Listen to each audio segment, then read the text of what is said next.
සුබ දවසක් යාළුවනේ. ලොකු පොඩි කතා YouTube නාලිකාවට ඔයාලව සාදරයෙන් පිළිගන්නවා. මේ අපේ දෙවන වීඩියෝව. අපේ වීඩියෝව ගැන ඔයාලගේ අදහස් අපි දැනගන්න කැමතියි. ඔයාලගේ අදහස් පහලින් කමෙන්ට් කරන්න. මේ වීඩියෝ වෙනුත් අපි කතා කරන්නේ ක්‍රිකට් ගැන. අද අපි කතා කරන්න යන්නේ ක්‍රිකට් පිටියේ විනිසුරුවරයෙක් විදිහට විතරක් නෙමෙයි, ක්‍රීඩාවේම සංකේතයක් බවට පත්වුණු මිලියන ගණනකගේ ආදරය දිනාගත්තු අසහාය චරිතයක් ගැන. එංගලන්තයේ වෙනුවෙන් එකදු ලකුණක්වත් නොලබා ක්‍රිකට් ලෝකයේ පුරාවෘත්තයක් බවට පත්වුණු එංගලන්තයේ ජාතික වස්තුවක් ලෙස සැලකෙන හැරල්ඩ් ඩෙනිස් බර්ඩ්. එහෙමත් නැත්නම් අපි කවුරුත් ආදරයෙන් දන්න ඩිකී බර්ඩ් ගැන. ක්‍රිකට් ක්‍රීඩාවට විශිෂ්ට සේවයක් කළ ඔහු පසුගිය 22 වෙනිදා අපෙන් සමුගත්තා. හැරල්ඩ් ඩෙනිස් බර්ඩ් 1933 අප්‍රේල් 19 වෙනිදා එංගලන්තයේ බාන්සි නගරයේ පතාකම්කරුවෙක්ගේ පුතෙක් විදිහට ඉපදුණා. ඔහුගේ පාසල් මිතුරන් බොහෝ දෙනෙක් වගේම තරුණ ඩිකීටත් නියම වෙලා තිබුණේ ගල්ලංගුරු පත්‍රක රැකියාවක් කරන්න. ඒත් ඒ ජීවිතේ Tamanට නොගැලපෙන බව තේරුම්ගත් ඔහු මුලින්ම යමුනේ පාපන්දු ජීවිතය. නමුත් ධනේශයේ ආබාධයක් නිසා ඒ බලාපොරොත්තු අතහරින්න ඔහුට සිද්ධ වුණා. ඊට පස්සේ තමයි ඔහු ක්‍රිකට් ක්‍රීඩාවට යොමු වන්නේ. ඩිකී බර්ඩ් පසු කාලිනව ලෝක ප්‍රසිද්ධ මාධ්‍යවේදියෙකු වුණු සර් මයිකල් පාකින්සන් සහ ක්‍රිකට් පුරාවෘත්තයක් වුණු සර් ජෙෆ්රි බෝයිකොට් එක්ක බාස්ලි ක්‍රිකට් සමාජයේ එකට ක්‍රීඩා කළා. 1956 දී ඔහු යෝක්ෂයර් ප්‍රාන්ත කණ්ඩායමට ක්‍රීඩා කරන්න පටන් ගත්තා. ඔහු දක්ෂ දකුණත් පිටිකරුවෙක්. 1959 දී ග්ලැමෝගන් කණ්ඩායමට එරෙහිව නොදවී ලකුණු 181ක් ලබා ගැනීම ඔහුගේ ක්‍රීඩා ජීවිතයේ ඉහළම ලකුණු සංඛ්‍යාව වුණා. නමුත් ඔහුගේ ක්‍රීඩා ජීවිතය එතරම් සාර්ථක වුණේ නැහැ. ඒකට ප්‍රධානම හේතුවක් විදිහට කියවුනේ ප්‍රතිකරණයේදී ඔහු දැක්වූ කැළඹිලි සහිත බව. යෝක්ෂයර් කණ්ඩායමේ ස්ථීර ස්ථානයක් දිනා ගන්න බැරි වුණු ඔහු පසුව ලෙස්ටර්ෂයර් කණ්ඩායමට මාරු වුණා.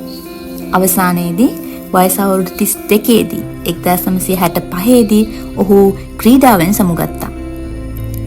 ක්‍රීඩකෙක් විදිහට ඉහළට යන්න බැරි වුණා ඩිකී බර්ඩ්ගේ පුරාවෘත්තය ලියවෙන්න පටන් ගත්තේ ඊට පස්සේ.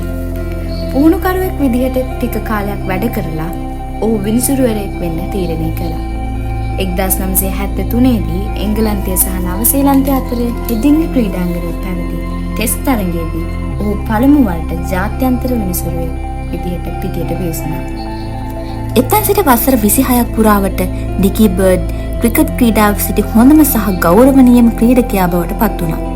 තාක්ෂණයේ උදව්වක් නැති යුගයක ඔහුගේ තීක්ෂණ විනිශ්චය ඉහළම මට්ටමේ ඒකාග්‍රතාවය සහ ක්‍රීඩාව පිළිබඳ දැනුම නිසා ඔහුට විශාල ගෞරවයක් හිමි වුණා.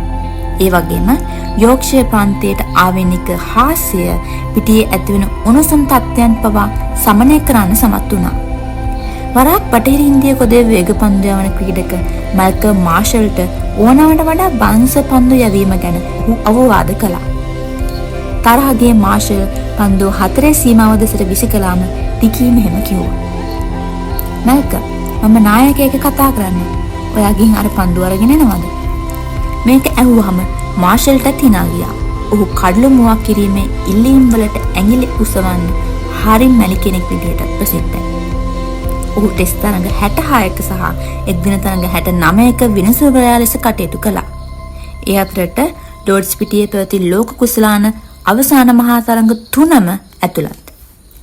ඩිකී බර්ඩ් කියන්නේ විනිසුරුවරයෙක්ට වඩා එහාගේ චරිතයක්. ඔහුගේ විචිත්‍රවත් ගතිගුණ සහ පිටියේ සිදුවුණු අමතක නොවන සිදුවීම් නිසා ඔහු තවත් ජනප්‍රිය වුණා. ඔහු තරඟවලට ඉතා වේලාසනින් යන කෙනෙක්. දවසක් රජිනගේ පැමිණීම නිසා ප්‍රමාද වෙයි කියලා බයට ඕවල් ක්‍රීඩාංගණයට උදේ 6ට ගිහින් ආරක්ෂක නිලධාරියෙක්ට අහුවෙලා තියෙනවා. තවත් දවසක් බකින්හම් මාලිගාවේ දවල් 12:45ට තිබුණු දිවා භෝජන සංග්‍රහයකට උදේ 8:40ට ගිහින් තිබුණා. ඔහුට ක්‍රීඩාව නවත්වන්න සිදු වූ අමුතුම හේතු. දවසක් හෙදින්න පිටියේ වතුර කාන්දු වීමක් නිසා ක්‍රීඩාව නතර කරන්න සිදු වුණා. තවත් දවසක් ඕල්ඩ් ට්‍රැෆර්ඩ් පිටියේදී පන්දු යවන්නාගේ පිටිපස තිබුණු හරිතාගාරයකින් පරාවර්තනය වුණු අධික හිරුවැලියක් නිසා ක්‍රීඩාව නතර කළා. 1973 දී ලෝඩ්ස් පිටියට ආපු බෝම්බ තර්ජනයක් නිසා ක්‍රීඩාව නැවතුන වෙලාවේ ඔහු ප්‍රේක්ෂකයෝ එක්ක පිටියේ කවර් සුඩ වාඩි වෙලා හිටපු පින්තූරය හරිම ප්‍රසිද්ධයි. සොරකම් කළ තොප්පිය.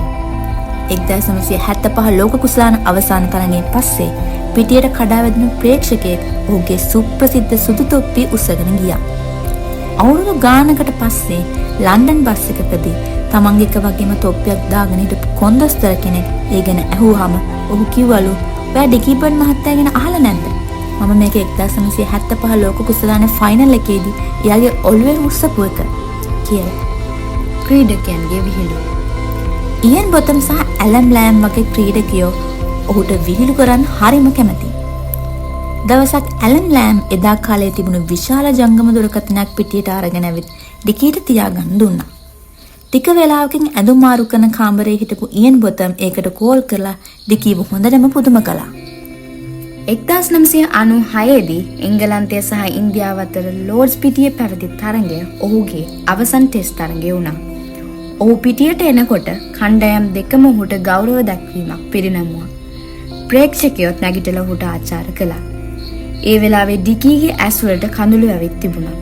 හැබැයි ඒ චිත්තවේගී මොහොතේත් ඔහු තරඟයේ පළමු ඕවරයේදීම එංගලන්ත නායක මයිකල් ඇටර්නන්ව මතභේදාත්මක LBW තීරණයකින් දැවී ගිය ක්‍රීඩකයෙක් විදිහට නම් කළා. විනිසුරු ජීවිතයෙන් සමුගත්තට පස්සේ ඔහුගේ ජනප්‍රියත්වය අඩු වුණේ නැහැ. ඔහු ලියූ මගේ ස්වයං චරිතාපදානය My Autobiography මිලියන ගණනකට වඩා අලෙවි වුණා. 2004 දී ඔහු ඩිකීබර්ඩ් පදනම ඩිකීබර්ඩ් ෆවුන්ඩේෂන් පිහිටුවා මූල්‍යමය දුෂ්කරතා තියෙන තරණ ක්‍රීඩක ක්‍රීඩිකාවන්ට උදව් කරන්න පටන් ගත්තා. ඔහුට ක්‍රිකට් සහ සමාජ සේවය වෙනුවෙන් MBE සහ OBE ගෞරව නාම රැජින විසින් දෙවරක්ම පිරිනැමුවා. ඔහුගේ උපන් ගම වන බාන්ස්විලි ඇඟිල්ල ඉහළට ඔස්වාගෙන සිටින ඔහුගේ ඉරියව්ව නිරූපණය කරන ලෝකඩ පිළිවක් ඉදිකර තිබෙනවා. ඒත් මිනිස්සු ඒ ඇඟිල්ලේ විවිධ දේවල් එල්ලන නිසා පස්සේ කාලෙක ඒ පිළිරුව තවත් උස් පීඩිකාව මත තියන්න නගර සභාවට සිද්ධ වුණා. ඔහු කවදාවත් විවාහ වුණේ නැහැ. ඔහු නිතරම කිව්වේ තමන් ක්‍රිකට් ක්‍රීඩාව සමග විවාහ වෙලා ඉන්නවා කියලා. ඩිකීබර්ඩ් කියන්නේ ක්‍රිකට් ලෝකයේ මෙතෙක් බිහි කළ විශිෂ්ටතම චරිතයක්. ඔහුගේ අවංකකම, හාස්‍ය සහ ක්‍රීඩාවට තිබුණු ආදරය නිසා ලෝපුලා ක්‍රිකට් ක්‍රීඩකයන්ගේ සහ ප්‍රේක්ෂකයන්ගේ ගෞරව දිනා ගන්න ඔහුට පුළුවන් වුණා. ඉන්දියාවේ හිටපු දඟපන්දු යවන ක්‍රිකට් ක්‍රීඩක අනිල් කුම්බ්ලේ කිව්වේ ඩිකීබර්ඩ් ක්‍රීඩාව විනිශ්චය කළා විතරක් නෙමෙයි ඔහු හදවතින් බුද්ධියෙන් සහ ගෞරවයෙන් ඒ තමන්ගේම කරගත්තා කියලා. අවසාන වශයෙන් බාන්ස්ලි පාපන්දු කණ්ඩායමේ කවියෙකු වන ඉයන් මැක්මිලන් ඔහු වෙනුවෙන් ලියූ කවියකින් අපි සමුගනිමු.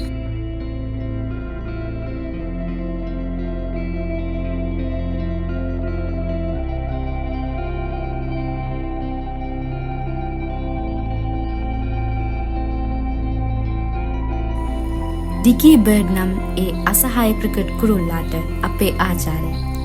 ඉතින් යාළුවනේ අපේ channel එක subscribe කරන්න අමතක කරන්න එපා.